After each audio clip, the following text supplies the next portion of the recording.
Wife and husband ఇద్దరు separate ప్లేసెస్లో work చేస్తూ ఉంటారు వర్క్ పరంగా. ఆ విషయం పెళ్ళికి ముందే తెలిసినా కూడా పెళ్ళిళ్ళు చేసుకుంటారు.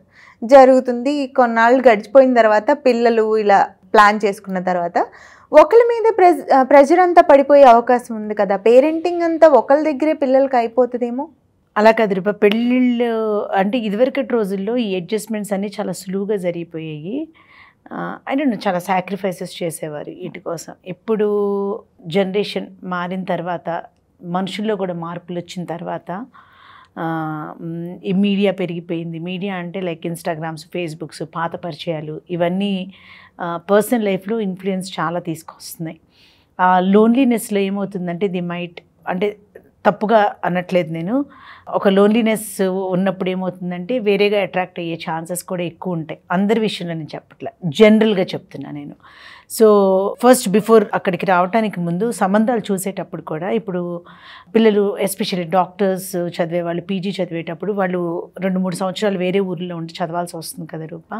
అప్పుడు కూడా మేము ఏమైనా అడ్వైస్ చేస్తామంటే, ఆల్రెడీ చదువు అయిపోయిన పిల్లాడు ఆ పిల్ల ఉన్న చోటకెళ్ళి వాళ్ళిద్దరూ ఒక ఇల్లు తీసుకుని కాపురం పెట్టి ఆ 2-3 years బయట ఏదైనా హాస్పిటల్లో బాబు పని చేసుకుంటూ ఉంటే వాళ్ళిద్దరూ కలిసి ఉంటారు.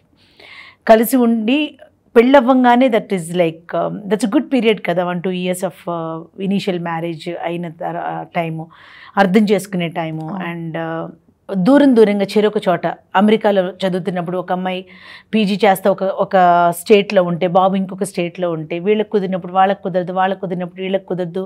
ఈ లాంగ్ డిస్టెన్స్లో ఏమవుతుందంటే ఈ పొరపచ్చాలు వస్తూ ఉంటాయి, ఇవే గొడవలు, ఎక్స్పెక్టేషన్స్, ఒకళ్ళనొకళ్ళు ఏం ఉండదు, ఒకళ్ళనొకళ్ళు మిస్ చేసి ఫైట్ చేసుకుంటారు.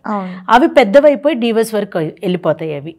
సో ఆ లాంగ్ డిస్టెన్స్ రిలేషన్షిప్స్ ఇనీషియల్ స్టేజెస్లో మాత్రం ఐఎమ్ 100% అగెయిన్స్ట్ ఇట్.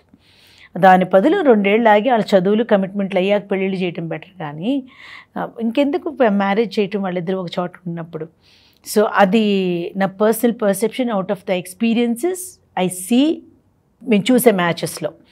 ఇప్పుడు ఆల్రెడీ మ్యారేజ్ అయిపోయి ఉద్యోగరీత్యా వేరు చోట ఉండాల్సిన వాళ్ళ విషయంలోకి వచ్చేసరికి అది ఎవరి ఇండివిజువల్ ఒపీనియన్ వాళ్ళకు ఉంటుంది. కానీ వాళ్ళ సిచ్యువేషన్స్ని బట్టి ఫినాన్షియల్గా ఇద్దరు చెరొక చోట ఉంటే వాళ్ళ లైఫ్ స్టైల్స్ బాగుంటాయి, పిల్లలకి చదువులు ఇవ్వగలం, మనకి ఒక బెటర్ లైఫ్ ఉంటుంది అనుకుని ఈ సాక్రిఫైస్ చేస్తారు. కానీ నేను పర్సనల్గా అయితే మాత్రం ఎవరో ఒకళ్ళు వాళ్ళ ఉద్యోగాన్ని సాక్రిఫైస్ చేసి, వాళ్ళ వర్క్ని సాక్రిఫైస్ చేసి, ఇద్దరూ ఒకే చోటకు వచ్చి వాళ్ళకి తగ్గ వర్క్ ఇంకేదన్నా ఎత్తుక్కుని ఇద్దరూ ఒక చోట ఉండి ముందు వాళ్ళిద్దరి మధ్యలో ఒక బ్యూటిఫుల్ రిలేషన్షిప్ ఫామ్ చేసుకుని మంచి పేరెంటింగ్ చేస్తే